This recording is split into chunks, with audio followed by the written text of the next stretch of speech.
గుజరాత్ ఇస్తలేరా, మధ్యప్రదేశ్ ఇస్తలేరా, ఇవన్నీ కాదు కదా. నువ్వు తెలంగాణ గురించి మాట్లాడు. గుజరాత్లో అభివృద్ధి ఎట్లా జరుగుతుందో దాని గురించి చర్చిద్దాం. మధ్యప్రదేశ్లో ఏ విధంగా జరుగుతుందో చర్చిద్దాం దాని మీద. మరి అక్కడ అనేక సంక్షేమ పథకాలు ఏ విధంగా మనతో చర్చిద్దాం. అభివృద్ధి విషయంలో పోలిక పోల్చుకోండి వాళ్ళు. మీరు ఇప్పుడు 12% ముస్లిం జనాభా ఉంటే 10% తీసుకొచ్చి బీసీలో కలిపితే ఇప్పుడు 100లో 80 మంది వాళ్ళే ఉంటారు. ఇక ఫోన్ ట్యాపింగ్ కేసు, ఈ కేసు కేంద్రం అరెస్ట్ చేస్తారంటే విచారణ చేసేది రాష్ట్ర ప్రభుత్వం. లా అండ్ ఆర్డర్ ఎవరి కంట్రోల్ ఉంటుంది?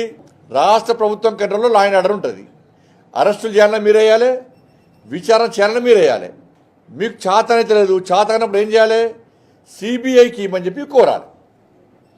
సిబిఐకి ఇవ్వమని కోరితే మేము అరెస్ట్ చేస్తాం. కేసీఆర్కి ఒక్క నోటీస్ ఇవ్వలే, కేసీఆర్కి ఇంతవరకు. కేసీఆర్ కొడుకు ఒక నోటీస్ ఇవ్వలే, ఒక్క నోటీసు. అరే వాళ్ళ స్టేట్మెంట్ రికార్డ్ చేసిర్రు, ముఖ్యమంత్రి గారే చెప్పారు, కేసీఆర్ పేరు చెప్పిర్రు అని చెప్పినప్పుడు మరి కేసీఆర్ గారికి ఒక్క నోటీస్ ఎందుకు వెళ్ళి ఇంతవరకు? ప్రభాకర్ రావు గారు పారిపోయారు, శ్రవణ్ గారు పారిపోయారు. ఎవరు ఎవరు ఎవరు ఆయన పారిపోయారు? మీ ప్రభుత్వం ఏర్పడకనే మీ చేతిలో మీ కళ్ళ మీద పారిపోయారు కదా.